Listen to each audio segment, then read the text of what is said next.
Yes, good evening. Welcome back to Football Heritage TV, and good morning and good afternoon to anyone who's not in the same time zone as me. Today, Savva and Lubo ask us anything. It's Butler. Butler has turned into Lubo. He's just got a bit more hair and a tiny bit younger. Leave you out. A lot younger. Leave you out. Leave you out. Leave you out. This is the show where you get to ask any questions. Keep them clean, keep them about football. It could be about the past. It could be about current situations. We'll go through them. And obviously, any super chats will be read out first, but I will start the questions as we go. Apologies if I don't get to all of them. Just while I look at a selection of questions, Sean, how are you? And a very different week being a Spurs fan this week to last week, right? The highs and lows of being a football fan. Yeah, mate. Look, I mean, I don't know. I think last week was a little bit too much for everybody. If I'm entirely honest, I think everybody got, it's like you go to the bar and you find a pretty bird, and then she says, "Hey, I've got a friend," and her friend is also a stunned diddly undunner, and you kind of go, "What? Wait, what? Wait, I mean, yeah, okay." And then, of course, one ends up like getting an Uber home, and that might be the Morgan Gibbs-White transfer. But I think that we should be happy, satisfied regardless. And I think that it's all going to be sorted out. But for what it's worth, I'm sure we'll get into it, Savva.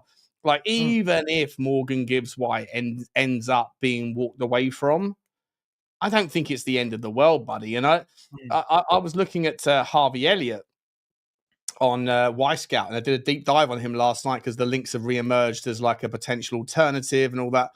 And I actually think that Harvey Elliott might be, well, I think first of all, he'd be a perfect fit for Nottingham Forest. So their owners being a donut in not realizing that you can get probably a better fit player for 15 million cheaper. But even if Tottenham were to go in a different direction and go and pick up Harvey Elliott, I wasn't that amazed by the idea of him about 3 weeks ago when those links first emerged. But the more I've looked at him now on Y-Scout and gone into him, I actually think he'd be just as valuable a player for slightly different reasons. But yeah, so long story short, great last week. This week started a bit slow, but it's never a dull day in the Tottenham space, is it, mate? No, absolutely. And look, let's get to the first question. What I will say, people, get questions in, get them in. Just quickly, Savva got roasted and irritated by Wolfit. I don't think I got roasted in any way, shape, or form. Sorry. You're a Spurs fan. You're meant to have my back in those situations, mate. What are we doing here? What are we doing?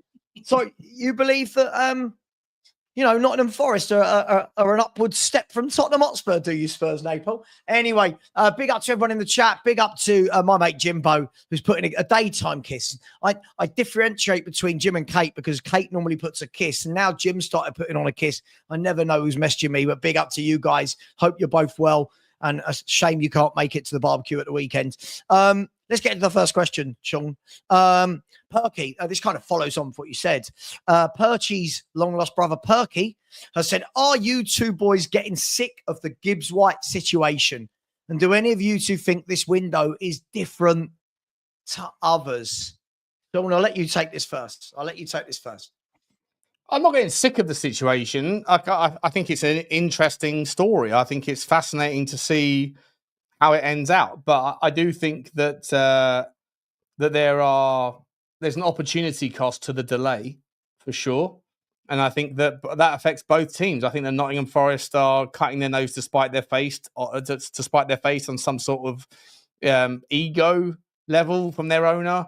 And I think that Daniel Levy's probably also the sort of guy that isn't going to see the wood for the trees here, pardon the pun, because they're Forest. But I think that we need to, just recognise that it's 60 million quid that can be spent elsewhere. And that if that's sort of dragged out in some sort of litigation or arbitration or whatever else, I think that, it ends up with a situation where you miss out on other opportunities, of which there are so many, Savva. There's so many opportunities out there. Agreed. And I really do like Morgan Gibbs-White, the player, but it's always a case of like the horses for courses argument. Is he what you need?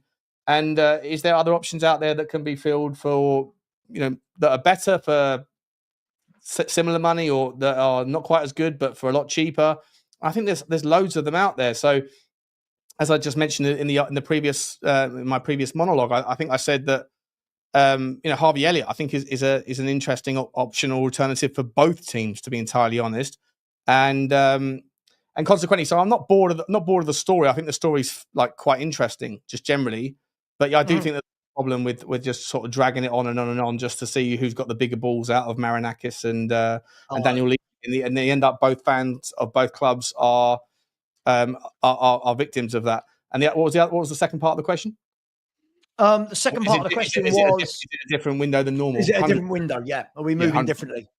Yeah, I just feel like there's a lot of energy. Tottenham fans seem to be more engaged because it appears like it's not necessarily Daniel Levy that's doing things as much, according to reports, and that there's rumours of big money coming in, and suddenly we have the ability to dare to think that after Gibbs White, you might be able to get an Adam Wharton, and you start to speculate and think, well, Newcastle United, they had the audacity to go after Ekitike. Okay, they've put up the white flag there, but now they're moving to Sesko. If Newcastle can attract those sorts of players, so surely can Tottenham. So, like, if you have the money and you suddenly have a different environment in who's making the decisions, then it's quite an exciting time. So, yes, I do think it's different window. Yeah, listen. Look. I thought it was different. I mean, I'm in two minds, and I'll answer this as honestly as possible. And I think people know they're going to get the honesty from a YouTube content creation position. I'm not bored of it because it gives us content. From a football fan point of view that just wants to see a good player at my club, I'm bored of it. I am very much in that camp. I really like Morgan Gibbs-White. I'd love him to be a Spurs player. However, I'm not going to say, oh my God, if we don't get him, all is lost. However, we do need to go and do something similar to Morgan Gibbs-White. And I've said all along, I'd be really happy with Harvey Elliott. I think he's a really, really good player that would be a really good addition to this club.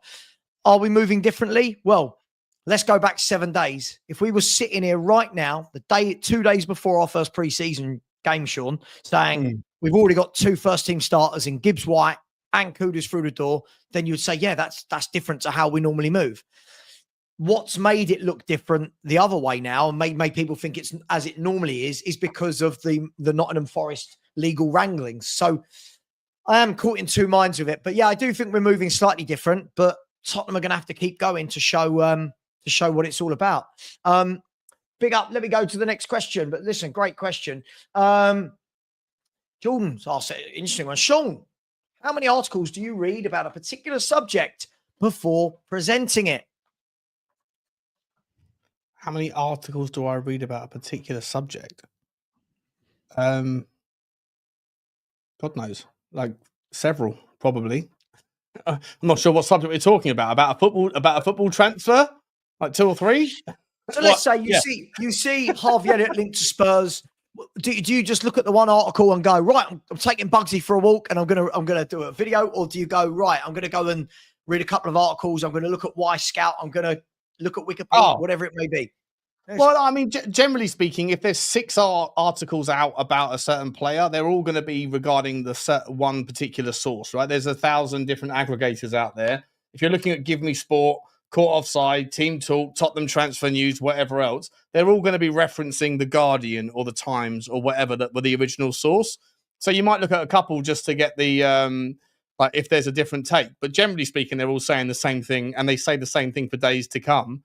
But yeah, if it's about a player that I'm not familiar with or not familiar enough with, then I don't necessarily read more articles, but I'll certainly go and do my due diligence. Yeah, spend 20 minutes on a certain player like Arden Jashwari. I probably spent 2 hours in the end looking through his everything category on Y Scout. Oh, by the way, Savva, you seen we're linked to Arden Jashwari right now, mate, I'll tell you what, if Spurs went and stuck Arden Jashari in our central midfield, I am all over that. And I want him as the first name on the team sheet.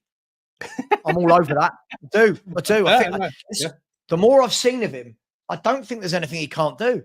He looks brilliant. He looks absolutely brilliant. Yeah, look, let me go to the next question. Look, listen, Sean does his homework. I've always said this. I won't blow smoke up his ass because he's here, but I don't like it when I see content creators that clearly haven't done any homework on a player, who the player plays for, the player's position, what they've done. I like people that just go, I like him. Why? It's my opinion. Yeah, but I need more. I need give me data, give me stuff. Big up to you. I got a WhatsApp one from Ethan. Big up to you, Ethan. Said, could you show this, please?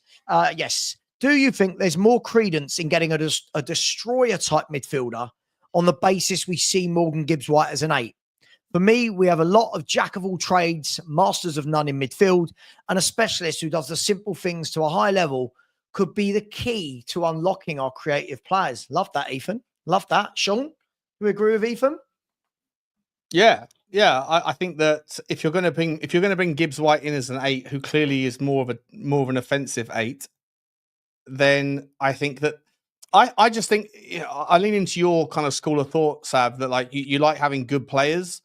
And also, I think variety is the spice of life. I think versatility is useful to a point, but you have to remember, right? Like when you look at our forward line right now, for example, you've got about 10 players in that forward line, all of whom can do a bunch of different positions if need be. They might be better in one area, but they can do the other side, or they can do a 10, or if absolutely necessary, can do a front row. If you only have like 2 or 3 players that are versatile to that degree, and then I saw a show the other night, I think it was on Potts' show, and there was an Arsenal fan that was talking about the strength in depth that they have. And they were going through their squad, and they were going, well, you got this guy who can play here, he can play here, he can play here, he can play there, and you got this guy that can do this, and this, and this, and that. And then Lee Gunner said, yeah, that's great and all, but if one of those people that are like super versatile gets injured, then all of a sudden they're missing from the options of all of those positions. Yeah. And I'd never really thought about it that way. I don't particularly give Lee Gunner too much credit because I don't see football through the same lens as him. But I think he made a really good point there. And I think that versatility is really important. If you have a lot of versatile players, that means that you can sort of muddy through any particular injury crisis. If you only have a couple of versatile players, and then you're saying, well, this is why we have depth, because they can do a bit of everything. Well, what happens if one of those versatile players gets injured? When it comes to the midfield spots, I believe that specificity overrides versatility. And I think that Tottenham would be so much better suited having a guy that is an out-and-out destroyer like a Polinia. He doesn't have to play all the time. He doesn't have to play at all against certain teams. If you're up against a team where you know you're going to have 70% possession and it's going to be horseshoe football, then you can throw caution to the wind and have a Gibbs-White alongside a Bergvall or a Bentancur, because you know that you're not really going to be on the receiving end of too much trouble. But in other games, you need a 6 if you're going to have either a Morgan Gibbs-White or a Bentancur, someone who wants to get forward more and has that kind of DNA of an 8. So for me, just like, I think that there's certain areas of the pitch where you at least need to have one person in that position that isn't a jack of all trades, but he's just a master of that one. And I think the DM role is really important for that purpose. So not because of Gibbs-White, but just generally, I think that the midfield needs a master 6. No, look, I don't disagree with that. I think, look, I've always liked your views, Ethan. I think you're right. I think sometimes we look too much at, is this the greatest player we're signing in the world, rather than do they actually fit the job that we need? And this is the problem. I think we've had far too many round pegs in square holes lately. And I think now we need to get the square pegs for the square holes that play in the Thomas Frank system. I think, do we know what that is yet? No. We can guess. We can have a best guesstimate based on what Brentford did. But I think we're all sitting here going, we need this.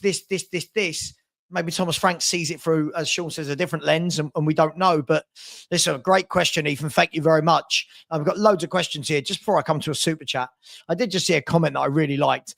Said, how do you guys make a 2-hour show out of a 90-second piece of news?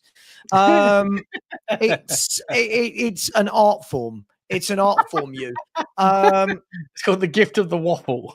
It's the gift of the waffle. Do you know what I love about when I get comments like this? What I love about it is, I don't know if he's being facetious or sarcastic or trying to be funny, whatever it may be, but people watch. People want to watch YouTube. Everybody criticizes YouTubers. Have you noticed this, Sean? Everyone criticizes us. Not me and you. I mean YouTubers. Everyone criticizes YouTubers. Everyone's got, you should do this. Don't do that. Don't have him on your show. Don't have her on your show. You should do this. You should do that. Blah, blah, blah, blah, blah, blah. But everyone wants to watch YouTube. Everyone wants to comment on YouTube. But everyone makes videos about other people saying, oh, they're doing it for clicks and likes. person is also doing it for clicks and likes. It's like it's madness, this world. So I think that also, like, I think that the crazy. world, in 2015, 2016, I think the world generally woke up to this notion that I think politics was the start of it. I actually give Donald Trump quite a lot of credit for the kind of the and Joe Rogan, those sorts of people, the emergence of longer form content, because Donald Trump called out the fact that, you know, like the general media, the main media, the Talk Sports, the Sky Sports, they can only ever get like 3 or 4 minutes worth of interview time before they have to go to their next break. And so you don't really ever get a chance to really kind of like dissect a topic, you know, and then in politics, it's exactly the same. You know, you don't get on the CNNs or Fox News or BBC or Channel 4, you don't get a chance to really understand the in-depth side of any particular topic. And so people pivoted towards longer form content. And so, yeah, like you might not need to spend 2 hours talking about, you might end up repeating yourself, but at the end of the day, like if you want to understand as someone who doesn't have the time to be able to look into the Y Scout or the ins and outs of the kind of value proposition of a certain outcome, like that's what we can hopefully help with that kind of that narrative, right? We can spend a time chewing over the if, buts, and maybes of any topic, and you can feel like you're satisfied knowing these are the various areas of the conversation that they've all covered. Yeah, and the fact is that I think that a lot of people that have jobs, and so, I say jobs, like this is a job, but a lot of people that have full-time jobs and don't have the chance to do what we do every day, which is, I don't know about you, I get sent 5 million WhatsApps a day with, have you seen this? Have you seen this? Have you got this link? And it's like, yeah, I've been sent this about 9,000 times. We get to see it all, and we're just packaging it all together and going, hey, this is what we've heard. What do you lot think? We're not sitting here saying we know more than anyone else. But listen, thank you. It's a good talking point. And I've always said this, and Sean's always said to me, just ignore it, just ignore it. I just find it hilarious when people make videos about other people, telling them how bad they are, and oh, it's all for clickbaits, and they think they know this. They're doing exactly the same thing. But yeah, they just don't have they haven't got the confidence or the time to create their own opinions. So they'd rather cut down other people's. That's all it is. Sure. Yeah. While we're there, I'll tell you, please smash the like button. I get told off for saying it, but it's promoting my business. Please smash the like button. We've been really pouring out today.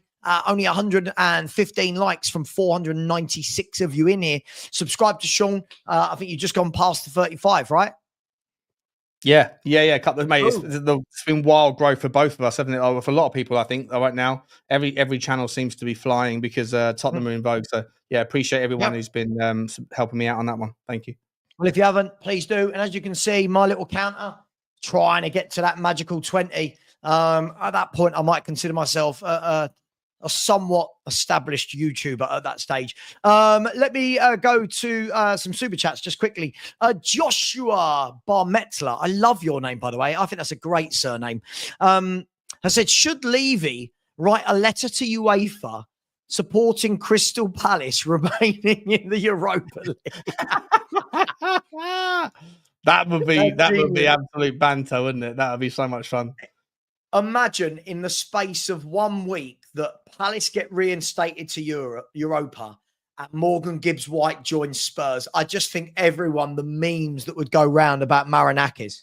Have you seen though that like the depths of the conspiracies that are emerging between Palace and Forest and John Textor specifically?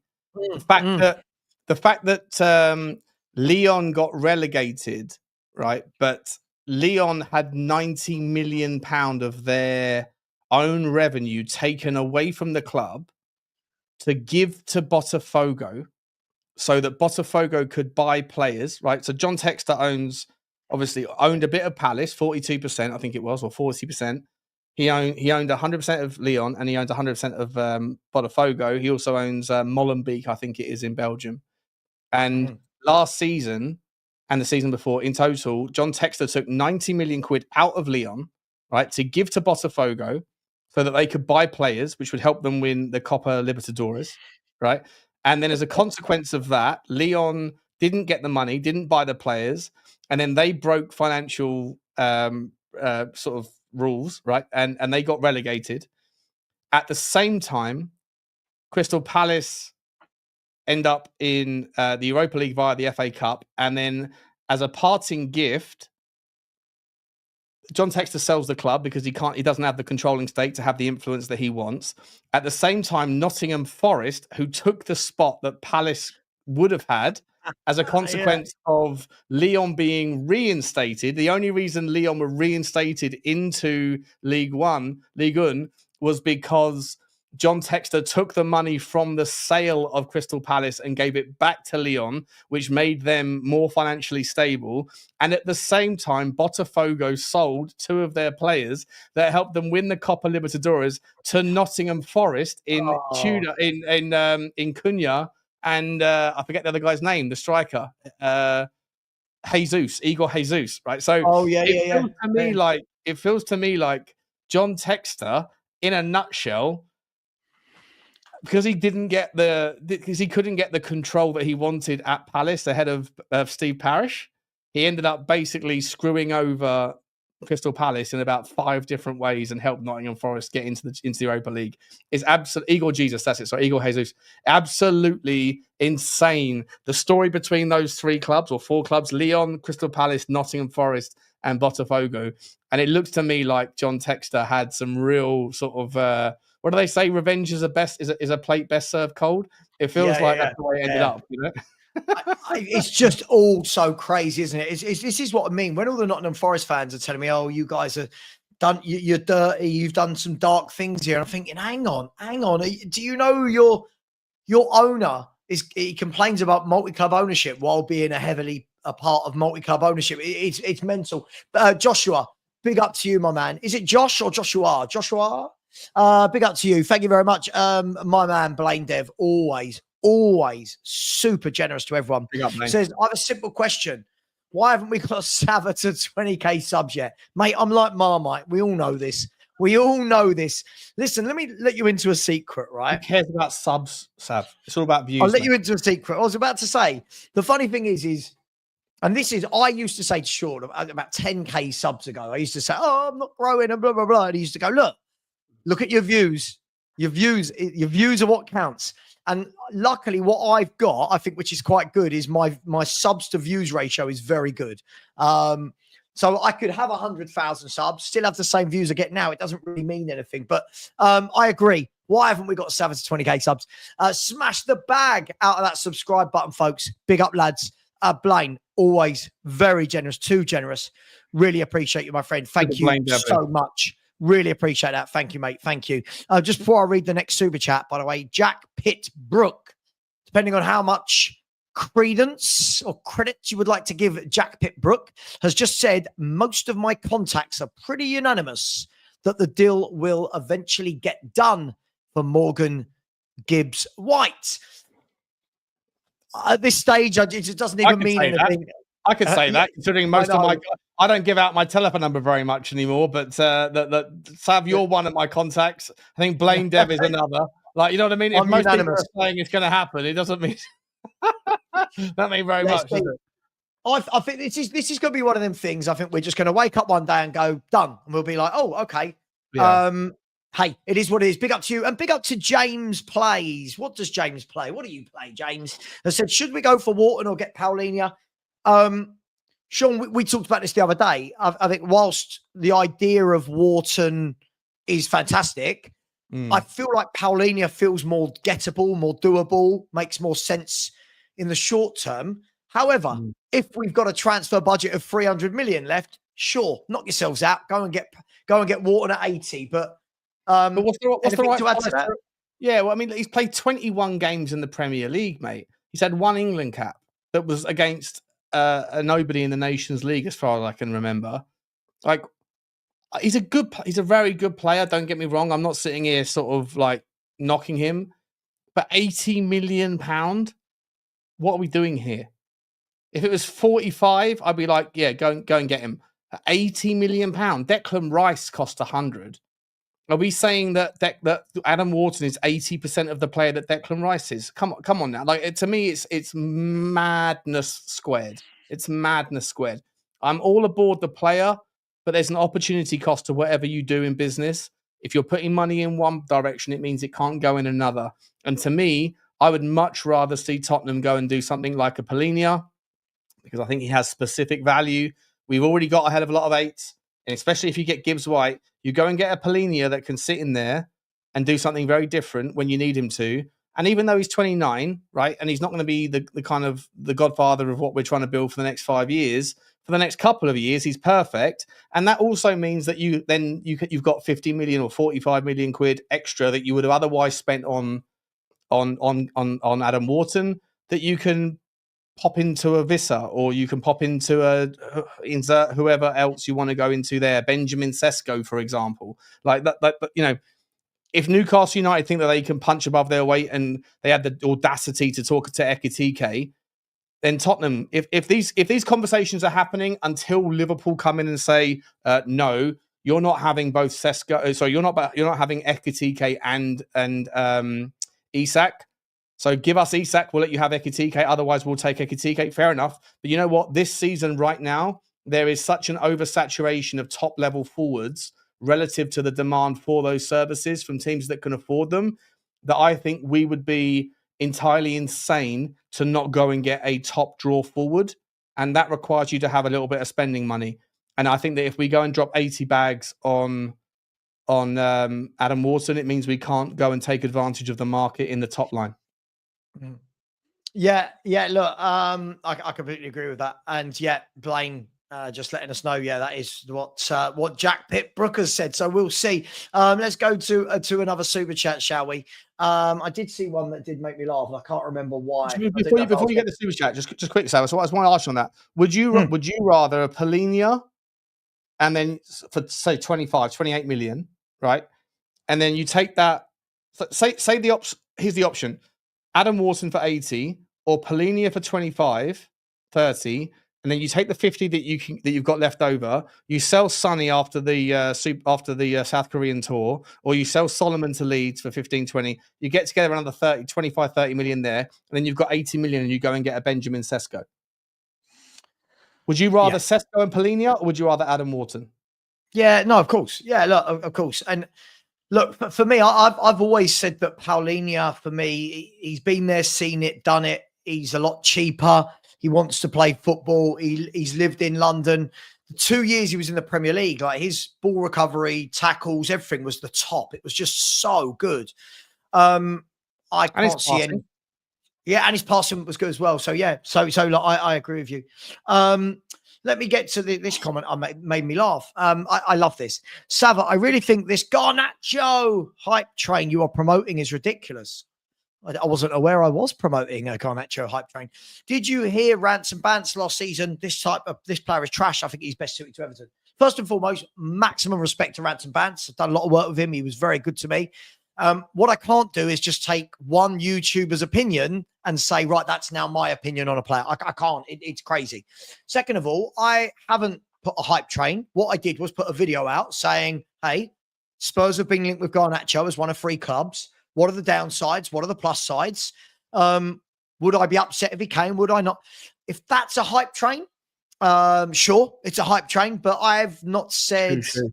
I've not hype trained it. I think the fact that you use words like hype train is probably confusing what you think you're hearing me say.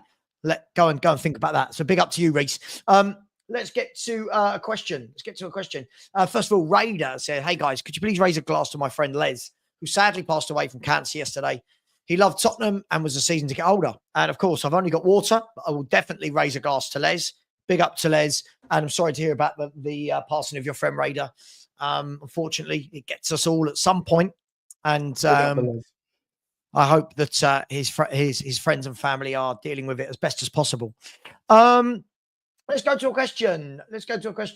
By the way, David R. No, when I get to 20k subs, I will not be going blonde for 20 days. Even if it was be a bit of good fun, my wife would have something to say about this matter. Yes. Right. Reese, a proper question this time for Reese. So, Savva, could Frank's tactics be a top 4 winning style, since he's now playing with more resources in comparison with what he done, also what he had at Brentford? Sean, top 4, it's a big ask, in it. Top 4 at the moment. What's your thoughts? As the squad currently sits, yeah, I think that Chelsea, I mean, obviously you don't know what happens during the season, but I would say that the top 3, we know who they are. I think that Chelsea have done enough to be a really impressive squad. So I think at the moment, I think that 5th place is realistic at tops. 5th, 6th, 7th is someone between Newcastle, Spurs, or United or Villa, depending on what happens with the squad. Maybe there's another outsider comes in. I think for Tottenham to be able to get into the top 4, they have to put together a squad and then, get everything humming. And in order to do that, then you need to improve on what Chelsea have got. Chelsea have got incredible depth, and they've got a really interesting and exciting squad that seems to be, from judging on the Club World Cup, coming alive. I think Arsenal, Liverpool, and City are miles ahead. But if Tottenham can go and get a proper 6 and also a striker that can get everyone excited, and they get the Gibbs White deal over the line, I think maybe there's a chance. But yeah, so I think at the moment 5th is probably up for grabs, but not top 4. Mm-hmm. No, completely agree. Just quickly before we go to that, just quickly, Swansea have just announced that Snoop Dogg is joining the ownership group. There's a sentence I never thought I'd be saying on a football channel, but Snoop Dogg and Modric are part of the ownership group. Make of that what you will. And by the way, we haven't had the here we go for this yet. No fake news, please, John. No fake news. We do know that West Ham are in talks with Kyle Walker-Peters as the deal fell through at Besiktas, I believe.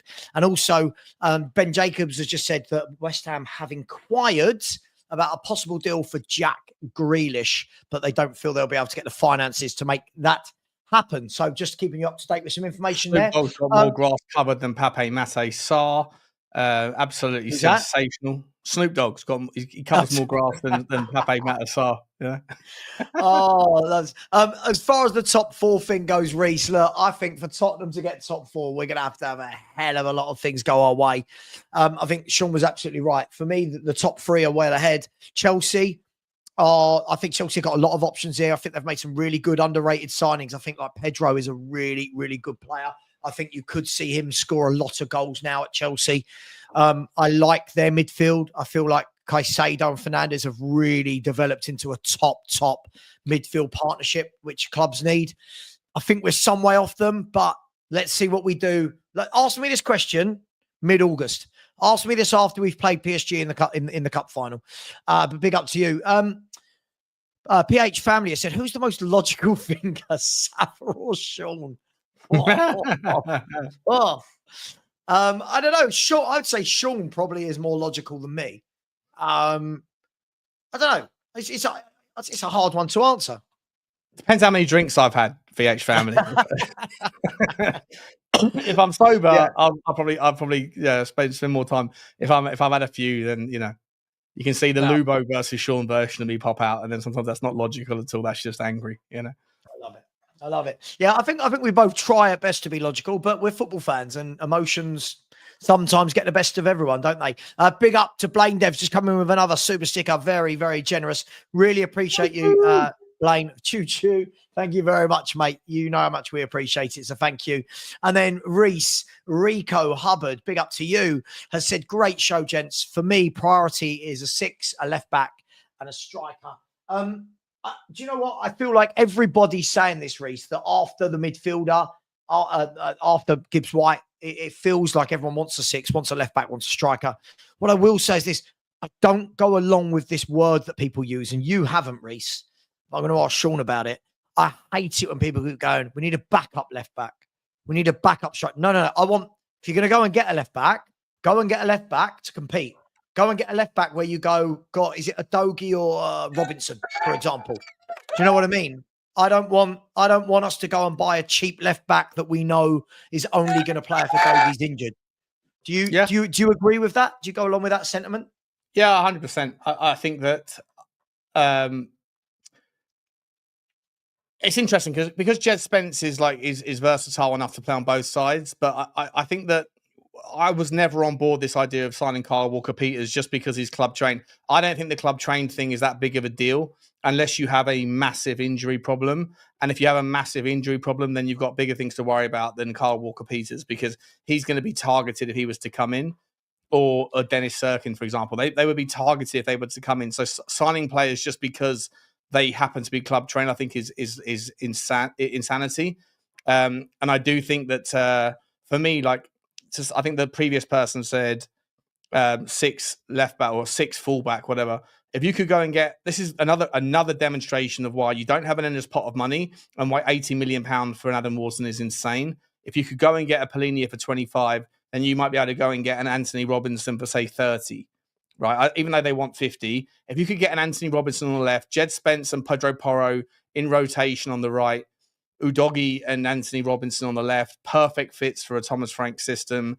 And then you still have a little bit of change left over to go and put that towards the money that you raise from selling a Richie to Palmeiras, if that's even true, or a Solomon to Leeds or a Sonny to wherever. And then you can go and get yourself a striker. And then for me, Tottenham then have got a fantastic squad. 100% agree with you that you shouldn't be calling them backups, because in a full competition season and with injuries as they happen, these guys need to be, there needs to be no drop off, or as little drop off as possible. And if you go and get a Kyle Walker-Peters, you have a massive drop off. No, I completely agree. By the way, guys and girls, I've got like 25 questions started and we've got 45 minutes. So please don't put any more in now. So any more that go past 1:45, I'm not going to be able to get to. There's only X amount of minutes to answer questions. One more sub till 19,600. Come on, people. I think that's accurate. It's slightly different on my YouTube studio, but yes, let's just say it is. Yeah, one more. We'll get there. Sean, I saw this question from Kate earlier. Kate said, I think she's put this in. She's updated it just now. I can see. Right. So the original question was, can you see Brentford allowing both Mbeumo and Vissa to leave?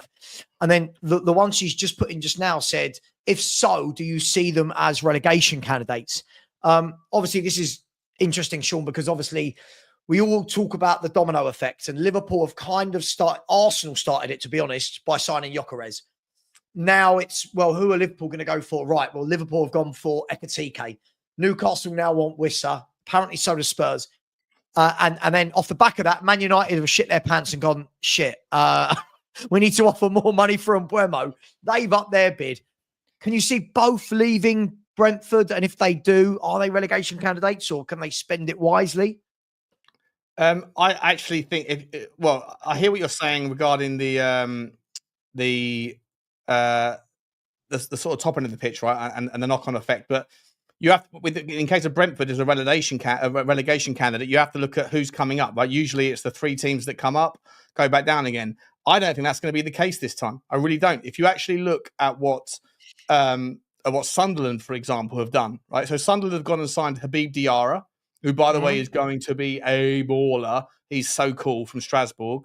I think he's one of Chelsea. I think it's Strasbourg that are owned by Chelsea. Classy 21-year-old. They've signed Simon Adingra from Brighton. They've got Enzo Lefebvre from Roma, who's a bit of a player as well. They've got your boy, mate, Chemsdean Taubi, the Bruges fella. Who's got a real lovely little play on him. They've even gone and got that Noah Siddiqui from Union St. Gilloise, who I think is the guy that replaced the fella that we were talking about. What's the guy's name? I forget the guy's name. The guy who reminded me a little bit of the player that we linked. What's going on? My memory's gone to shit today. The player that AC Milan are after, that Tottenham are now looking at as well. We spoke about a minute ago. Jashari. Sorry. Yeah, but there's another guy that I spoke about that was at Charleroi, that's gone to Union St. Gilloise to replace the guy Noah Siddiqui, who's just left to go to Sunderland, right? And if Sunderland they missed out on Jordan Henderson, and they're bringing in, they're now trying to bring in Granit Xhaka, right? So Sunderland, sorry, I'm going off on a random tangent here, but Sunderland have come up and have spent 110 million already, and are looking to throw another sort of 20 million at it. They've really improved their centre midfield and their defensive line, and they're throwing in some forwards as well. I think Sunderland are a risk to teams like Brentford. I think they're a risk to teams like West Ham. I think that Fulham could get sucked into it. And I think that, if Leeds can go about doing a bit more improving as well, 100%, Kate, in a nutshell. If Brentford lose out on Norgard, and they've lost their goalkeeper Flecken, if they also lose Mbeumo and Vissa, Rico Henry's not back anytime soon, I think Brentford could find themselves, especially when you include the fact that they've got a new owner in the guy. What's the guy's name? He's a charity guy who's replacing or who's taken a large slice off of Matthew Benham, and they've got like 6 new coaching staff in, new manager. I personally think that Brentford are a risk for relegation, and it will be a travesty for their fans because they spent 10 years building slowly. And if they lose too much too soon, they could easily get sucked into a relegation battle this year. Yeah, it's going to be interesting. I think a lot of people saying that they won't let both Mbeumo and Wissa go as well. I think the difficulty you've got is what do the players do in that scenario? Whichever one of them doesn't go first and then says, hang on, I've got a bid here, I want to leave. They go, sorry, we can't let you go, we let him go. Does that player down tools? Does that player go, well, hang on, here's a transfer? You've got all these questions because you're going to see all your mates leaving. Now, yeah, they've done some good business. Like I think replacing Fleckham with Kelleher, good business. Yep. I think Jordan Henderson's a good, solid Premier League experience signing. But when we talk about the other two, when you talk about the volume of goals that those two have put, they've got to replace that.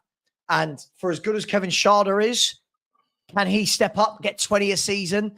They're going to have that striker. Who's the striker that missed the whole season? Was it? Oh God, I forgot his name. Thiago, was it?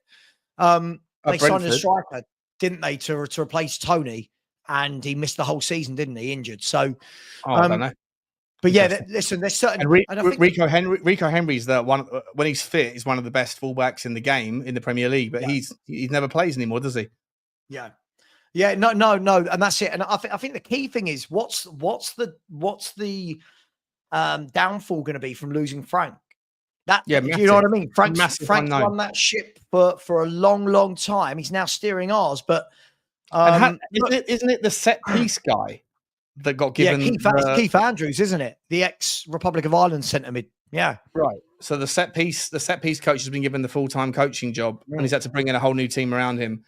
There's so much change at Brentford, from the ownership to the players to the coaching staff. I do actually really worry that they might end up getting, and that's probably part of the reason why it is that Matthew Benham sold 40% of his company.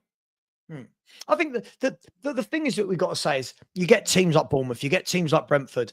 They know what they are, right? And they scout brilliantly, they sign brilliantly, and it takes a couple of years. They get the perfect storm, have the perfect season, and then the downside to them having a perfect season in their eyes is everyone comes in and goes, we're all gonna nab your players. Then they get set back and have to go scouting again. And I always talk about this, Sean. It's the food chain. Unfortunately, it is. Yeah, Bournemouth have lost Kirkes. They might get sucked into it, Savva.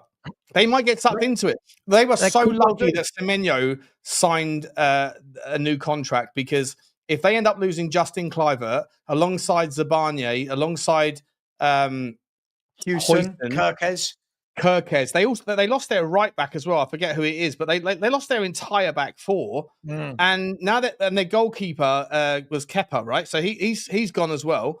So was it Kepa? Or sorry, not Kepa. It was the other one. No, it was Kepa. It was Kepa. Was it Kepa? Was it Kepa who's gone? Yeah. So they've lost their entire back five. Their entire back five has gone. And they also losing Justin Kluivert apparently to Leverkusen still, even though Leverkusen are looking to they've already replaced with someone else whose name escapes me. Like Bournemouth have kept hold of Semenyo, but I wonder if it's too little, too late. And if Bournemouth gets sucked into a relegation battle, and Brentford do, and West Ham haven't done anything, West Ham are like on their knees financially. You've got a new Juve. Yeah, and if you are a Leeds fan, I'm not sure. I mean, Burnley are doing a little bit, right? Burnley have signed Carl Walker. They signed a couple of players, but I feel like they know that the reality is that they're going to struggle, so they're probably going to just take the money and go down and get the bumper payment. But the other two, especially Sunderland, I see Jordan in the chat saying, "Sean, stop bigging them up." I'm not bigging them up like they're a great team. I'm just saying that they're having a crack at the same time as other teams are getting ransacked. And I think that sometimes half of life is luck, the other half is timing. And I think that Sunderland are having a really good go at the perfect time, given the fact that there's a couple of teams that have been ever present in the Premier League for the last 5 years. that could easily get sucked into some real problems. I think it's going to be fascinating at the bottom end of the season this year. I agree. And I'll tell you, the one team that bucks that trend is Brighton. Brighton are the team that have learned how to deal with this magnificently. They've always got the next one ready to go. But hey, that's a different subject. But yeah, listen, I do worry for Brentford. And listen, I kind of rate it from Man U. They've kind of strung this out of Mbeumo for about 6 weeks. Imagine if that was us, we'd be losing our mind. What's this deal taking so long? Liverpool get Ekatike, the Wissa news comes out, and within 1 hour, it's Man U. Yeah, they shit themselves. They shit themselves. Yeah, they have. Yeah, but funny enough, you know, I don't want them to get, if they get Cunha and Mbeumo, suddenly Man United's forward line starting to look a little bit tasty. But hey, that's a different conversation. We've got loads of comments here. Let me just check if there's any. Dave H, just on the super stricker. Oh, why has that not come up? Why on earth has that not come up on screen? Let me just check. 1 second, Dave. Yeah, that one's coming up fine. Sorry, Dave. I think it's, oh, sorry, you've not said anything. Sorry, that's why. Sorry, I'm sitting there thinking, why has it not come up? Big up to you, Dave. Just decided to put in a super sticker. Big up to you, my man. Thank you very much. Channel member and a mod. Fair play to you. Thank you very much, Dave. Really appreciate you. And so is Paul Watkins. So big up, lads. Appreciate everything you two do. Paul, I'm not used to hearing nice things. Honestly, it's so weird when people actually put in something nice. I'm used to being told I'm horrible and I'm a cunt, but you know, hey, it is what it is. Oh, no, you just demonetized. Oh, no. No, we'll be all right. We'll be all right. We'll be all right. Big up to you, Paul. Thank you very much. And I saw you put a question in. I will go to it first in a minute. And big up to Daniel Field, always puts in the super stickers. Much love to you, my man. Thank you very much. And thank you to, suddenly we just shot up to 967 people in the chat. If you haven't liked, please do. If you haven't subscribed to Spurs Talk Show, please do. If you haven't subscribed to me, please do. We're now 401 away from the big 20K. If you would like to subscribe, the link is pinned. Big up to you, Daniel. Loads of questions. Let me just, Lee has said, question, is Sean coming to the barbecue? I'm asking Lubo. I mean, a friend. Well, I'm going, my intention is to go. However, so I've got to break this breaking news. Bomber on the, I know you hate the word bomber. I have looked at I'm going to the Reading game. So the Reading game is 3:00, which means I'll be out of there by 5, back to my car by 6. And apparently it's a 2.5 hour drive from the Medeski to House. So I did think it was going to be a big journey for you. Never mind. There you go. If I can get there, if I can stay sober and I can drive and I can get back to you, I will absolutely be there. But as long as if I get there at 9:00, the party's still going all the way through the night. But if the barbecue's done and everyone's winding down by 9:00, then it might be difficult. Well, there you go. So breaking news. You got to convince me that the party's still worth coming to at 9 p.m. Breaking news. Big up, Lee. And I'll see you on Saturday. Where are we? Alex Apostolou has said, is Morgan Gibbs-White holding us back from spending hundreds of millions? I think the short answer to that is no. Whether there is hundreds of millions to spend is, I think, a different subject to what's being held back. But Sean, I don't want to go too deep into the Morgan Gibbs-White things. It's been done to death. But Morgan Gibbs-White, the deal shouldn't be stalling other deals that we need to do. And I'm sure they are working on things in the background, right? I'm sure plates are spinning and things are happening. Yeah, I hope so. Yeah. I mean, I'm not sure what to add that hasn't already been spoken about 1,000 times. I don't mind if we end up missing it. I don't mind. Like, he's a good player. I'm very happy if he joins. Really happy. But if we're missing out on other things that are happening because of this, just move on. But I honestly don't understand what it is that anyone gains out of this delay. No, he doesn't want to be at Forest anymore. Would Forest fans really want him? Why are you trying to convince the guy to sign a new contract? Like, I mean, he's already said he's put in a transfer request. Like, I don't know. He said that he needs his future done by Monday, right, Sav? Because they're going away on Monday for they're going to Portugal, yeah. So like, if this is still not solved by Sunday, then just move on. Yeah. Let's see if Daniel Levy and Vinay and whoever's dealing with all this stuff, because Sean tells me one thing, my Lubo tells me another. So whoever's dealing with it, let's just hope they've got backup plans ready to go. Big up Phil Peters said, I'll tell you what, I've got a lot of questions stored that ask about investment. So I'll wrap all of those questions into one, if that's okay. Phil said, what's the percentage chance of investment in the club? Lots of the other comments, Sean, that I have started saying, look, what's happened to the investment? It's all gone very quiet. What do you make of it, Sean? Because from my point of view, I feel like these sort of things don't happen overnight. So I feel like it's not like a transfer where, you're just getting a quick deal signed up. I feel like this is a big old thing to happen. What do you make of it? I don't know, mate. I honestly, I mean, who knows? One thing I think has become entirely apparent, Savva, about in the last 2 months is everybody thinks they're an ITK now. Everybody. It's insane. Like everybody in my WhatsApp groups, everybody in other WhatsApp groups, they're all saying, "Oh, I've heard this. My guy's telling me that." Like it's like Bugsy Malone sort of drops me a bone, and that there's like a message on it that says, "Oh, yeah, apparently Levy's selling." It gets to the point where like nobody knows. Nobody knows, especially when it comes to investment, because there's NDAs behind it. Ben Jacobs doesn't know.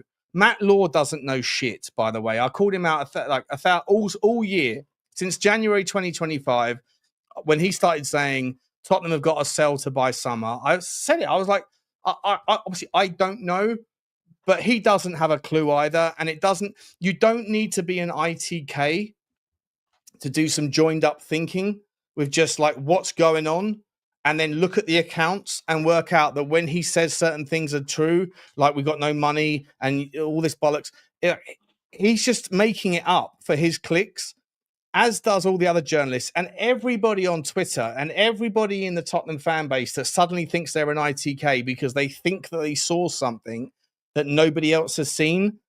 It gets to the point where it's just embarrassing, man. Like, when it comes to the investment stuff, nobody knows. Smarter minds might be able to join to connect some dots and make some assumptions around the NDAs with Staveley or Charrington or Vinay coming in and then looking into their past and their history and saying, well, this guy's got some value here and they've had some time there. People that they haven't got to be intelligent. They certainly haven't got to be in the know, but all they got to do is go and do a little bit of work and figure out who this person's worked for before and what their connections might be, and then make some assumptions. But when I see everybody pretending like they're an ITK now, it's laughable, mate. The WhatsApp groups that I'm in, that people proclaiming like they know things, and that my man's told me this, I can't say that. I can't tell you anything because I don't want to give away my source. Bore the fuck off. No one knows. You might believe your guy. I promise you, I don't believe you, or I don't believe your guy. Because when it comes to investment stuff, mate, there's NDAs, and I guarantee you that anybody on that board will face the consequences of leaking information to do a favor to some guy who's got a Twitter account does not equal the benefit. It's laughable that so many people think that they're ITKs these days. It's hilarious. I think it's interesting. I think there's certain people I read and go, yeah, and what you're saying is right. Like when Mike McGrath says something, I'm normally has pretty on the ball stuff. David Ornstein, for example, when David Ornstein on speaks, a transfer, if Ornstein says on a transfer, 100%. When it comes to Spurs have got a Saudi stadium naming rights deal that hasn't been announced by the club, do me a favor. Yeah. Do me a fucking those things are NDA'd, lawyered up, right? And who is it on the board that's going to say, yeah, I'm going to get more from a backhander from Ben Jacobs than I am worth the risk of breaching that contract, breaching that NDA, and facing the consequences of criminal or civil lawsuits? It's a load of bollocks. Yeah. Just wait for that stuff. Wait for that stuff to come out officially. By the way, just quickly breaking news is that Man City have just officially signed Naipan, 12.5 million from Rosenborg. That deal's just gone through. And breaking news that Man United have now officially improved their bid to 70 million. I believe it's 65 plus 5. So they clearly want Mbuemo. keep an eye on that one. Let me have a look at the next question. Who asked a question? Christopher Warburton will bring the temperature down a little bit. Who is your favourite Spurs player of all time? Sean, you want to do yours? My favourite Spurs player of all time, either Ginola. He was my first exposure to proper bums out of seat stuff, or maybe a little bit older Gareth Bale. Those two are my Everyone favourites. knows my answer. Everyone, listen, I've seen some greats. This man just je ne sais quoi. By the way, I always say though about Ginola, mate. Would you agree with me a little bit that I was probably you're a couple of years older than me, I think. How old are you? 42. I would say it because you're a year older than me. So I remember Ginola when he got the ball, when everyone was like, Ginola. Like he used to like just run with the ball straight at the defender, straight at the right back. And a lot of the time I remember thinking he's got lucky there where he sort of banged the ball into the feet of the right back. And it seems to have knocked off the feet of the right back into him and he's knocked it past him. A little bit of me remember. I seem to remember him getting a little bit lucky with the rub of the green, if you know what I mean. No, most skillful player I've seen at the lane since Gaza. Most skillful. I don't remember him jinking and jiving the way like. Oh, I don't remember mate, him I'm going to send you a video. I'm going to send you a video. All right, send me I'm going to send you a video of the magic that was. By the way, there have been a few people in the chat that have asked about Estupiñán. I can tell you that he is now in talks with AC Milan. So AC Milan are in talks with Estupiñán. Looks like he's might be the one that takes. Where's he going? Sorry. Where's he going? Milan. Looks like he's going to Milan. Yeah, Estupiñán of Brighton looks like he's going to Milan. And by the way, so Carl Walker-Peters is officially in talks with West Ham. Carl Walker-Peters, West Ham fans having a great transfer window there. Let's have a look. You know the answer for mine, by the way. Thanks, Christopher. Savva, do you think? Can I quickly ask you? Who's number 2 and number 3? I've got a group of 5 that are the best I've seen. Can I just do that with that? Hoddle, I'm catching on right to the end of me being first one. I never saw Hoddle, so I don't know. Ginola, Gaza, Bale. I could go one or two places here. Everyone will want me to say Kane, but as a footballer, I thought Waddle was outstanding. Modric was outstanding. How old were you when you were watching football at Tottenham then? I was going to Tottenham since I was 2. Obviously, I only started knowing properly when I started getting to about 5 or 6, but it was drummed into me as well at that very young age that this is God. Like Hoddle, this is God. Watch videos, do this. Like VHS. Fair enough. But we've had some greats. We've had some great players. Honourable mentions to people like Van der Vaart and Moussa Dembele and the Ledley Kings. Sol Campbell was a superb centre half as well, wasn't he? We've had some. Yeah, but no one's ever going to say a defender is their favourite player, are they? Really? No. But I want to say one of the most. I don't want to say underrated because I think this man is massively rated, but somebody that never gets talked about as one of the greatest that's played for Tottenham. Dimitar Berbatov, for me, has got one of the greatest first touches. Control, skill, just unbelievable. And you don't get that now. Don't get Dimitar. So, but we could do that game all day long, man. We could do that game. And as James says, equals sexy, not just sexy football. Look at him. He's a sexy man. Doesn't matter if it was then or now. He's sexy, mate. Big up to you, James. Thank you very much for the super chat. For just confirming our love in David Ginola. Big up to you, my man. Paul Watkins, big up to you, said, evening, chaps. Do you think that Sesko would suit the Premier League? No? Benjamin Sesko. Yeah.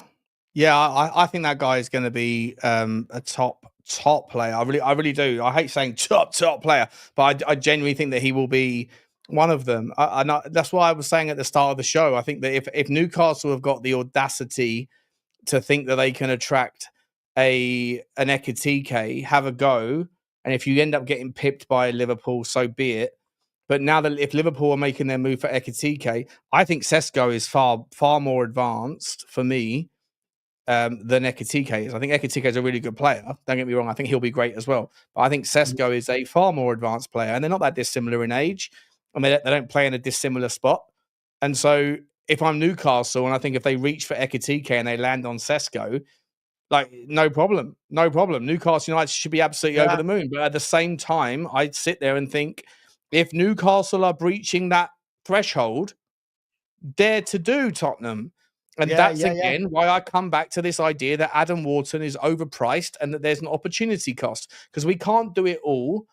And there's a 6 out there that for 25 million quid does a lot of what we need for the role that we need them to do. And that provides you with the money to be able to, if it's true that we have the audacity to go after Adam Wharton, we can improve on Paulinho next year or the year after. But I think that Sonny's days are behind him. And so I think that if you can move Sonny on and you can move a Richarlison on, a Sesko can do a little bit of both. He can play off the left or he can play in the 9. I think he really is a cracking player. Savva, you? I think he's certainly got the physicality. I think he's great. I think it's good that he's not gone to Arsenal. And I don't mean that because we're Spurs fans. I think the pressure on him at Arsenal would have been so great. Obviously, that's the pressure now on Gyökeres, right? Because everyone's told us all Arsenal need is a striker. All right. Yeah, you get on. There you go. I think Sesko, I think he's a really good player. I think he's a very, very, very good footballer. I think he'll suit the Premier League. I think most good players suit the Premier League if they're played in the right system, if they're in the right team, the right tactics, if they're bought for the right reasons. But yeah, good player. And I would expect Newcastle might dip their toe in the Sesko water, because I think Spurs and Newcastle are going to inquire about Wissa.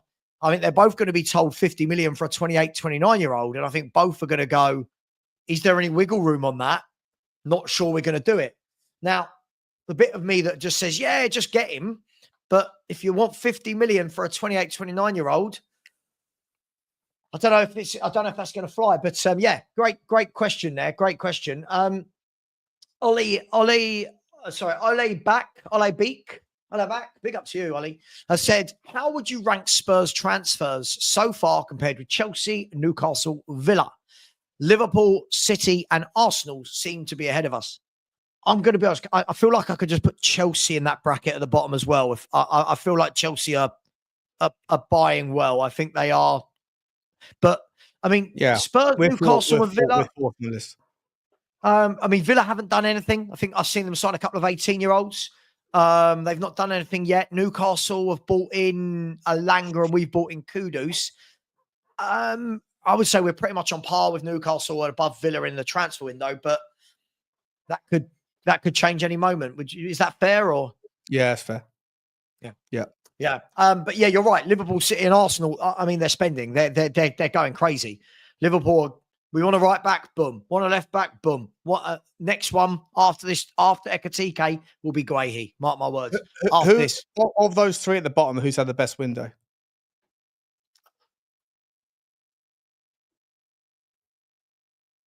Bearing in mind that Liverpool have got to replace Jota. Yeah, it's a tough one, isn't it? Because Liverpool bought a striker in that's replaced Jota.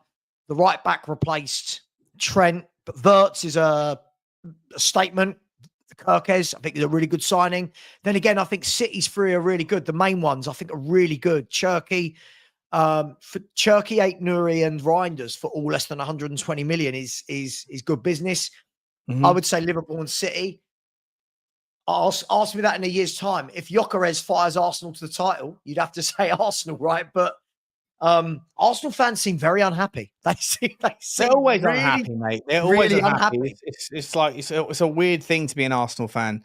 I think so many of them are influenced by this notion. There's so many people out there that have this grift in the Arsenal fan base. I don't follow the Liverpool fan base closely enough to know whether they have the same thing.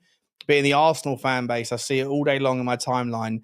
There's just this kind of this vibe of look, I get it for what it's worth, but like negativity sells, right? Car crash content. if you're always leaning towards the negative, it's easy to predict the losing lottery numbers, and very popular people in the Arsenal fan base are never happy. I don't know if Liverpool have the same thing, but I haven't seen it if they do. And so, like, Arsenal are never happy. And the Arsenal fan base is never happy, and I think it's because they're influenced by people that seem to benefit from leaning towards this notion that, just do it all. Just do it all. Why did we sign Mosquera? Okay, well, who should we have signed instead? Oh, I don't know. Gahey? What? Like, is Gahey going to come in and play second fiddle to Saliba? What are we doing here? But like, there's this notion, and it massively sells in the Arsenal fan base that nothing's ever good enough. And I think it's shit. I don't know if it exists in Liverpool. And I don't know if it exists in the City fan base because they just don't come into my timeline. But I think Arsenal is infested with people who absolutely benefit from this notion that nothing's ever good enough. I think they worked out a long time ago that predicting the losing lottery numbers is a ticket to popularity and money for themselves, and so they can never be happy. And because they're very good at spinning a yarn, so many people buy into that bollocks. Well, there you go. Arsenal fans not happy. I mean, I'll be honest. If Spurs had signed Zubimendi and Gyökeres in one window, I'd be over the moon. But hey, where are we? Emma Morton. It's a good question. Big up to you, Emma. Has said, question for you both. Do you think the main reason players who are surplus to requirements don't want to leave is due to how nice things are at Spurs? Great facilities, Michelin food, etc. Life is easier than at Crystal.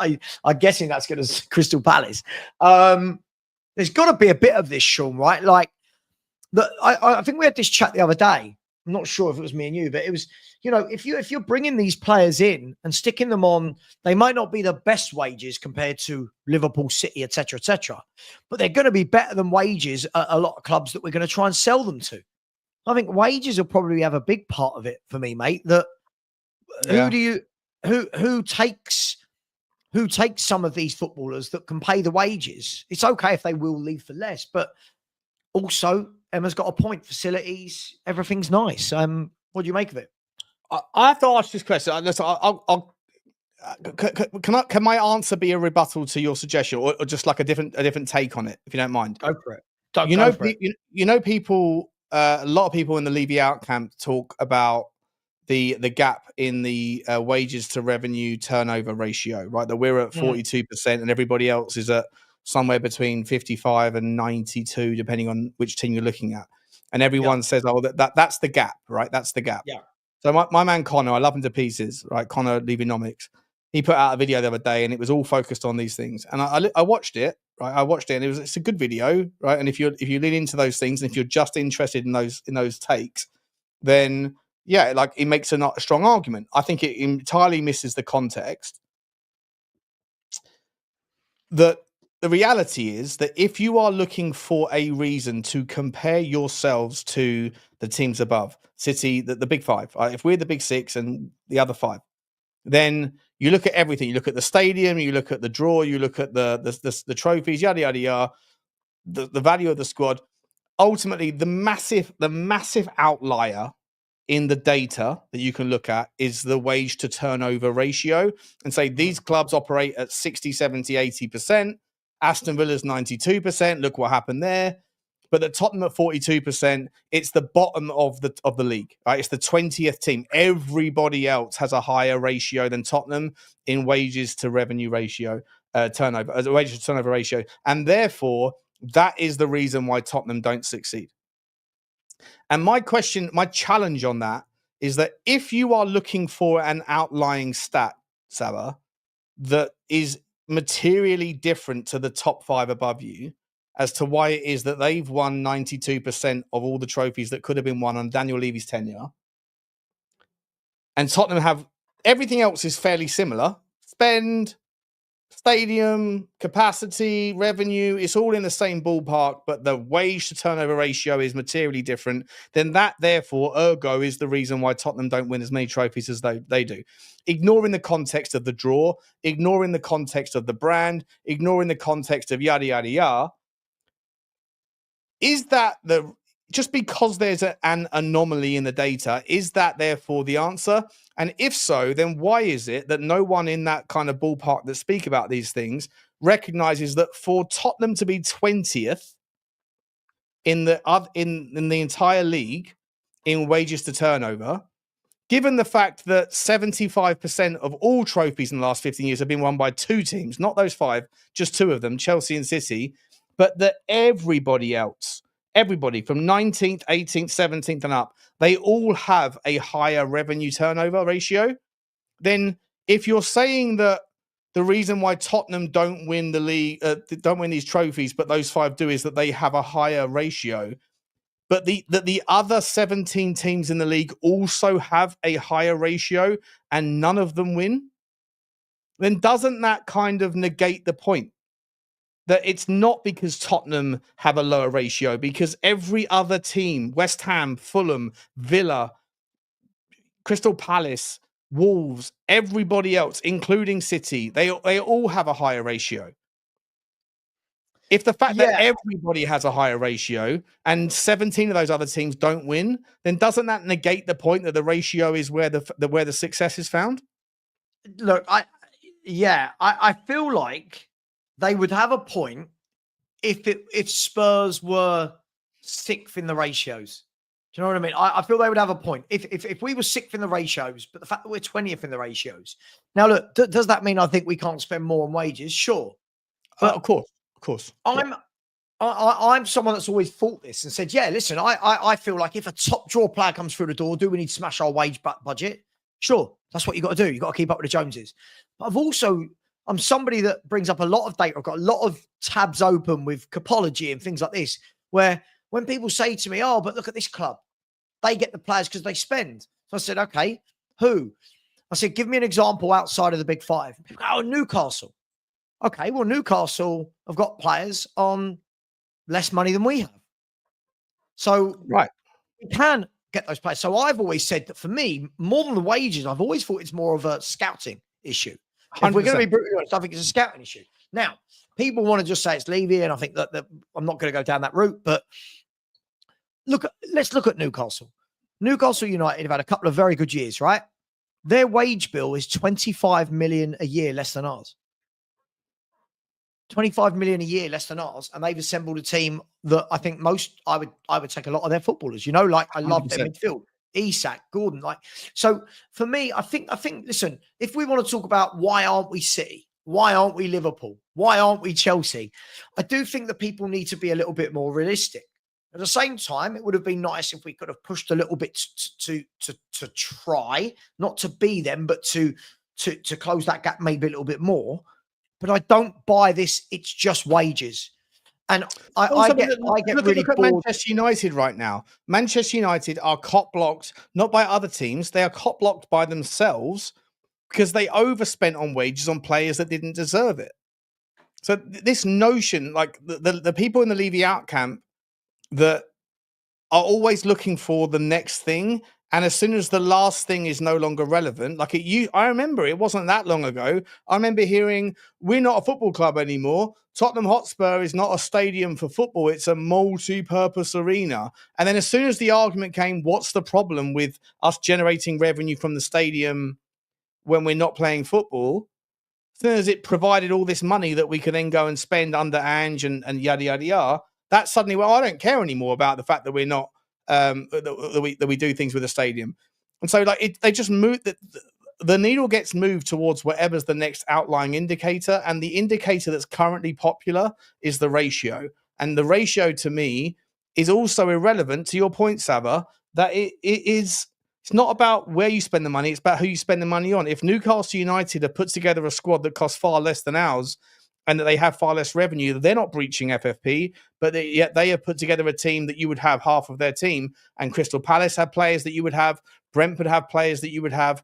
Maybe, even West Ham had a player that we would have. And it doesn't come down to, it's all about scouting is the answer, to me, is the sort of the nuts and bolts of it. And as soon as Tottenham do lift that wage structure and start to compete from 42% to 50 or 60, even though that will have its own dampening effect on the ability for us to spend money every year, because it all comes from the same pot, The second that becomes a moot point, and we still don't have the same success or the same draw, the goalpost will get moved again. And I just think that it's like a fashionable thing at the moment because it's the only last underlying kind of common denominator of what the Levy outers have left to moan about. I think the interesting thing is, Sean, like, I like looking at topology and these sort of things. There's so many different ways to have a look and manipulate stats, whatever, yada, yada. But I always think it's interesting when I look at the payroll, the salary payroll for any given season. I always think that when I look at Man United and Chelsea, look, I'm going to go back 4 years, right? I'm going to go back 4 years, 5 years, which I don't think Chelsea or Man U have won the league in either, right? And I'll tell you why I'm going to do that, right? So here we see Man City. So we see the team that won the league this year had the fifth biggest payroll. Okay. Right. So, but just concentrate on Man U and Chelsea for the moment. Okay. Everyone forget City. We know City, right? So Man U and Chelsea last season, second and third. Yeah. Neither of them close to winning a title. Neither of them, right? Let's go 23-24. See again. Look at that. Man United, top. Man United had the biggest payroll on wages. Chelsea, fourth. Neither of them anywhere near winning a title. If I'm not wrong, Chelsea, I think, finished 8th. Man United finished 4th or whatever they did. I'll go to the season before, right? 22-23. I haven't pre-planned this, by the way. Again, look at the top two. Look at the top two. Now, I won't keep doing this, but I think you can get the point of what I'm saying, right? Is that those clubs spend massive on wages. You can see there. I've not made that up. That's there to see. But they've not spent it right. For me, this is more about spending it right than how much you're spending. 100%. That doesn't mean I'm just chucking it out there as a name. If a Vlahovic is offered to Spurs, and he says, yes, I'm going to join, but it's going to be 250k. I'm not sitting here going, oh, don't give him 250k. Sure, give him 250k. But I feel that people think that just because you've got 3 or 4 more players on 250k, it means you're going to win. It's got to be the right player. It's got to be the right system. It's got to be the right setup. Chelsea and United have chucked Arsenal in there. These guys have chucked a shed ton of money on transfer fees and wages over the last 5-6 years. None of them are winning titles. Arsenal have not won a trophy in all of that time. Yeah, Man United, all right, FA Cup, League Cup, but they're nowhere near the big pots that they used to be near with a salary like that. The only two that are bucking that trend, or the only one that is bucking that trend is Man City. We know they've had a bad year, but Man City spend the biggest more often than not on wages and win everything.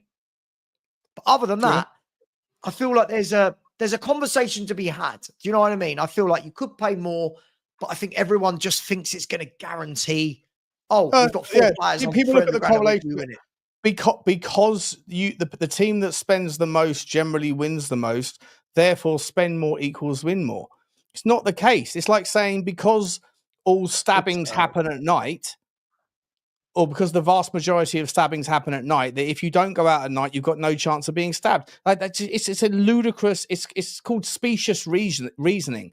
It's just like it's such an absolute like ridiculous thought process that doesn't include any kind of qualitative scouting. Scouting for me is the absolute number one draw that creates the gap. Of course, when you scout these players, you have to obviously pay for the best. You have to pay the most, but at the same time, you can end up with Rashfords, you can end up with Casemiro's, you can end up with Jadon Sancho's, you can end up with any number of players. You can end up with Kai Havertz. Does Kai Havertz really deserve 300 grand a week, Savva? What are we doing here? It's madness. It's madness. And then look at Man United right now. They've got all the ambition in the world, but they can't do anything because they're cock-blocked by their own misspend. So, like, again, to those Tottenham fans that think that Daniel Levy is the anchor that's holding us back, actually, maybe the thing that would hold us back for a lot longer would be having someone that was the antithesis of Daniel Levy. By the way, Tommy, as I just said, I met in the middle. I agree with you. I'm not saying we can't try a bit harder, for sure. I don't think that's the argument. I just think there's too many Spurs fans that suddenly think if you get 3 or 4 players on over 250, 300 grand a week, it guarantees you a title. And it doesn't. Do you know what I mean? Newcastle have shown that you can put together a Champions League team on 100 and they pay 90 million a year in wages. 90 million a year in wages. We pay 115 million a year. Look what we did last year. So look, it's all interesting. Let me get to a couple of super chats if I can. We've got another 15 minutes, and then that'll be a lot from my channel tonight. But I am actually live with Luke at 9:30 tonight on Spotlight on Spurs. Join him.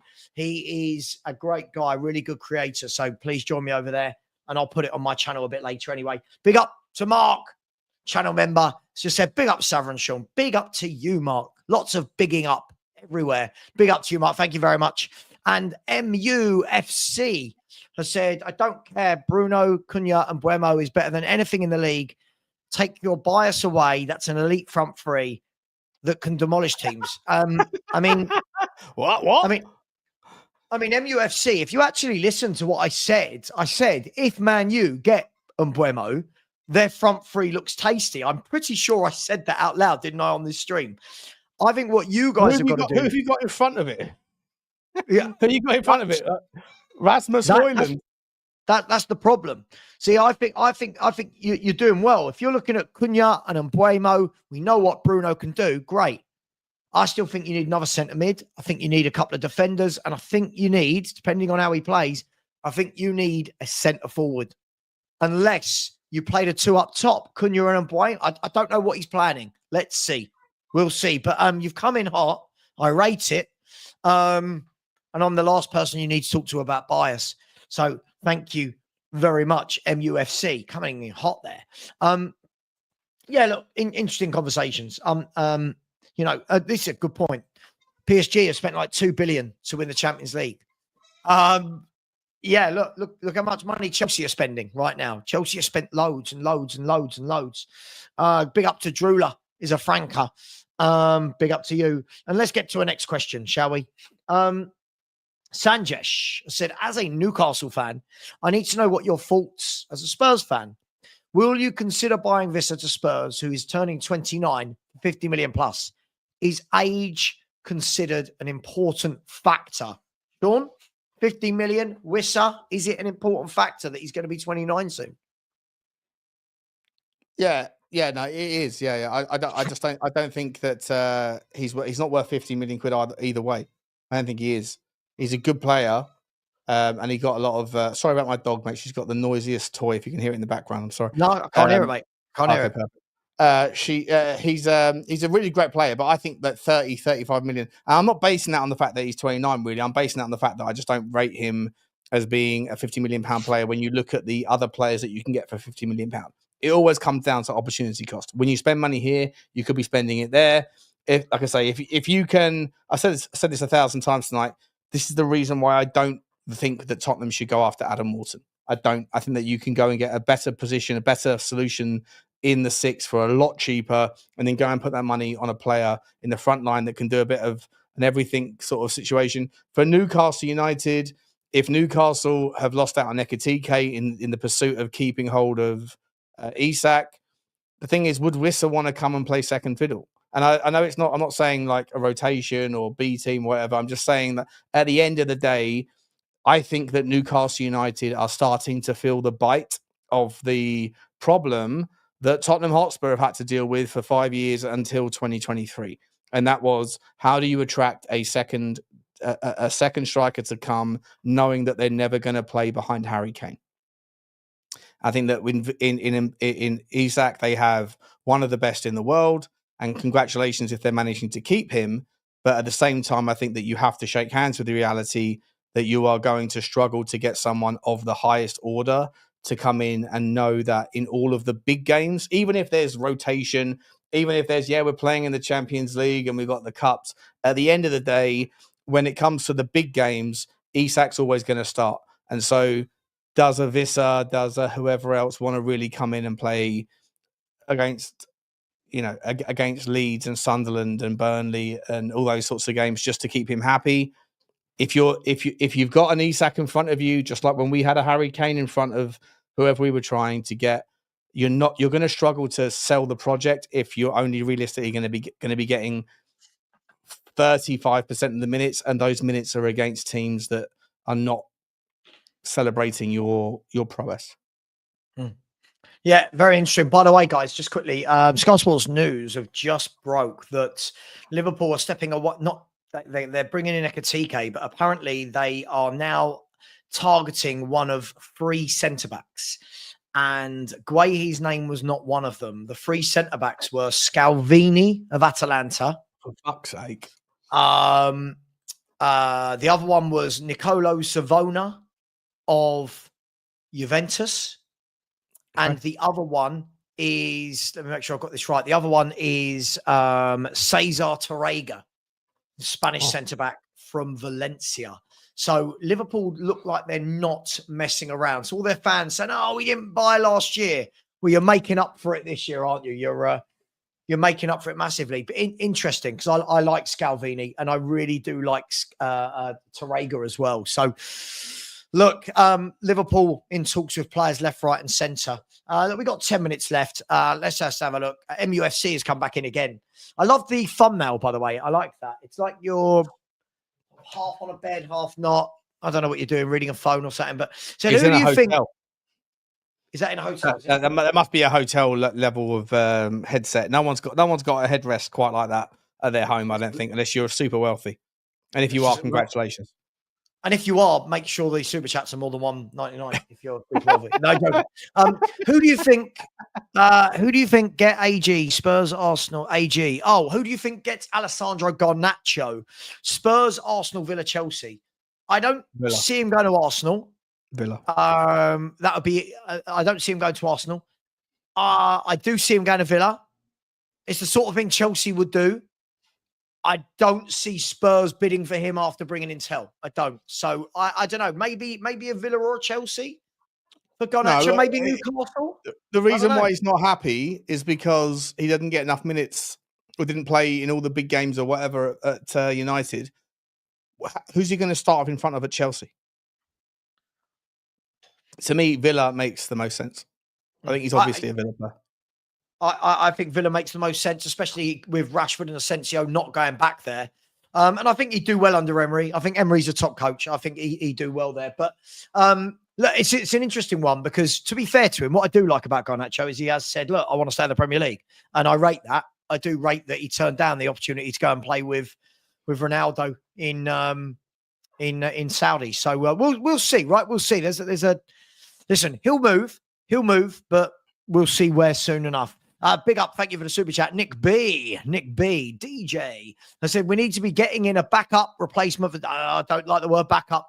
I prefer replacement or competition. We need to be getting in a backup stroke replacement for Solanke. It's not shown enough for me where we want to be. Well, this is a subject where Sean and I do not agree. But I am happy to say that I do think, I thought it was a disappointing year last year, but I do think that Thomas Frank gets a lot more out of Solanke. But is Solanke good enough overall? Is Solanke the striker we need for other teams to fear us? Is he that guy? I think give him one more year before we make that decision. I think that he had a brilliant season at Bournemouth, and then last season he was asked to play in a specific role. I could see the method to it, and I think that he was a victim of his own versatility. I think that Richarlison, when we played with Richarlison, we played to his strengths because he has so many weaknesses. Unfortunately, Solanke doesn't have too many weaknesses, and so it was easier to ask more of him than you would ever ask of anybody else. I think under a new system, I think you have to give him one more year. I personally, I don't know if he's of the standard. I don't know, but when I defend him, it's only because I think that what we asked of him was to play a sacrificial lamb. So I'd like to see him this year given the liberty to be able to do what normal nines do, be in the right place at the right time rather than worrying about pulling players out of position to help others. And I think that Brennan Johnson was the recipient of that value. But as I say, I just think that give him this year. If he's played more as a normal traditional nine this year and he still doesn't have a good season or like a smash season, then fair enough. Then we can all agree then that we should move him on as well. And I think that this season you at least need to give him the opportunity to play as a normal nine, not someone that's just whose job is mainly to pull players out of position. Yeah, look, I that's the one thing I'll concede. And by the way, I'm happy when I say I'm not really a big fan of a player. I really want that player to go and smash it and prove me wrong. I'm not old and petty enough that I go, oh, I can't believe he's got 25 league goals. Like that. That's the aim, right? The aim is I want to see Solanke on the score sheet every week. And I do think that Frank's going to get him closer to goal. So for me, I think this year he's got to get 16 plus league goals. For me, I think we need a striker at Spurs to be doing that. But big up, thank you very much for the super chat. Another couple of super chats here. Big up, Nick. Thank you for that, mate. Really appreciate it. MUFC's come back in again, just with a super sticker this time. Really wants us to see that headrest. Big up to you. Thank you very much for that, MUFC. Paul French said LFC can keep their filthy hands off our centre back. Sean Members FC, is that? I'm not sure what MBRS means. I don't know.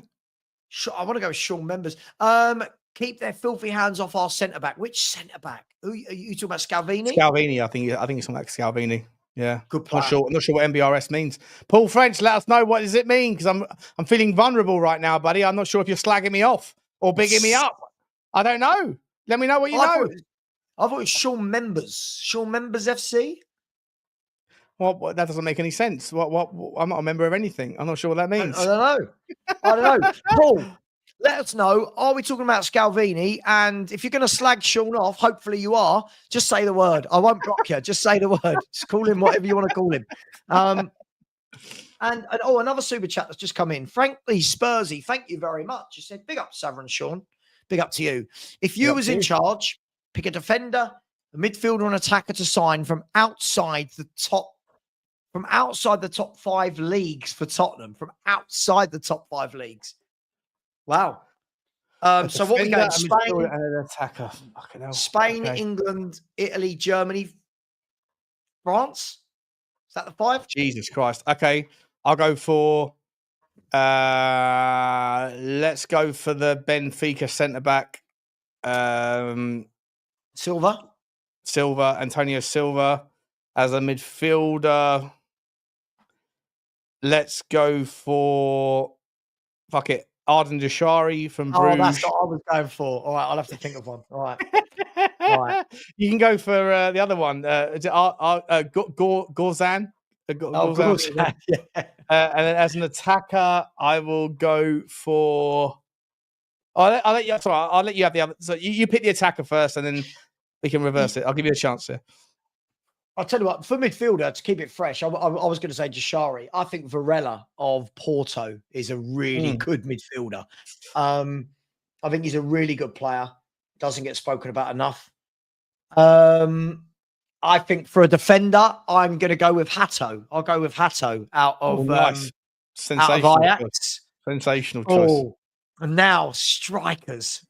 Strikers outside the top 5 leagues. In the chat, put some names in. Help us out. Strikers outside. I'm going to go for 5. Oh, fucking hell. Hang on a second. Let me think about this. Agahawa? Who? Agahawa? From Porto. Oh. Tell you what, Richard Rios. Yeah, looks like he's in talks with Roma, doesn't it? Old Richard Rios. Looks like he's in talks with Roma. Who are the 5 leagues, by the way? I think, isn't it? It's England, Germany, France, France, isn't it? Oh, sorry. Yeah, in Italy. Okay, so Portugal, Holland, Belgium, and then Brazil. Oh, good shout. Good shout, Pavlidis. Good shout for my Greek friend Pavlidis. He's a very good goal scorer. And I'll tell you what, who I've missed as well in midfield, Bruno Gonçalves. Yeah, Gonçalves. Yeah, fuck. He's the forward. He's a forward. Oh, he's a midfielder, forward, whatever you want to call him. Also, Gyökeres. Technically, he's still a Sporting Lisbon player. Ottoman. That's a fucking great game, though. That's a really great game. That is Ottoman. Yeah, Ottoman. Fuck. Well, if we're going to Turkey, they got so many good players over in Turkey right now. It's insane. What about Ivan Toney out there in Saudi? Ruben Neves. How about that? Ruben Neves. Yeah. Oh, yeah. Hulmand, another one. Morten Hulmand as well. This is what I mean, guys. There are so many good players to scout. That's a fantastic question. Whoever put that one in, shout out to you. That's such a great. That's almost like a name of a show, mate. That's almost a name. Frankly, Spurs. What? That's a brilliant game. Frankly, Spursy. Let's test the knowledge of people outside their top 5 leagues. Yeah, that's a brilliant one. Yeah, listen, there's players everywhere. Listen, I'd love it. I really wish one of the Spurs scouts would go, hang on, Jashari's 40 million euros and Milan can't afford it. All right. All right. I'm happily dropping 40 million euros on Arden Jashari and sticking him in centre mid. Jimenez. Which Jimenez we talking about, Joe? Which Jimenez we talking about? Everyone's got their thinking caps on. It's a brilliant game. Brilliant game. Luis Suarez in La Liga B. Ivan Toney. Calvert-Lewin's a free transfer. Lionel Messi. We'll take Lionel Messi. So yeah, he's the Ronaldo. Where's he playing? Ronaldo. Yeah, we could have gone there. Look, I am going to end the show there, Sean. Big up, frankly, Spursy. That's a great question. Thank you very much. Thank you to everyone. Sorry if I didn't get to all the questions, but I think we've had an array of topics tonight, and I really do like the Ask Us Anything. And next week, when Lubo's back, we'll have a lot more Levy conversation for sure. So, Sean, thank you for stepping in and supporting. Thank you. Really appreciate it. I enjoyed it, mate. It's great show you got, man. Fantastic. Thanks for having me. No worries. Now I am off with the wife to go and buy food for a barbecue that is coming up. So I wish we'll be like, is that enough? Is that enough burgers? Is that enough chicken? Like, I don't know how many. We're going to end up with a freezer full of burgers, a freezer full of sausages. Mate, absolutely. Oh yeah, another one. Milinkovic-Savic, who, by the way, his brother today is about to seal a move from Torino to Napoli. Someone like that, his brother, isn't he? Milinkovic-Savic, the goalkeeper. He's moving. That's right. Yeah. Big up. Listen, thanks to everyone. I really enjoyed that. Thank you to everyone. Really, not. They're all in the top league, aren't they? Aren't they all Voldemort? Yeah, they're all German. They're all in Germany. Pender, Boniface. Yeah. Guys, girls. Please like the show if you haven't already. Please subscribe to Spurs Talk Show. Please subscribe to me. You can see we are closing in. By the way, that I haven't gone down in subs. I had to recalibrate because this is pulled from a site which had my details wrong. I had to refresh that site. It is now matching up with what I'm actually at. So we're 407 away. Please subscribe to Sean. Much love to everyone. Take care. Yes, with Mahrez as well. Take care. And as always, come on, you Spurs.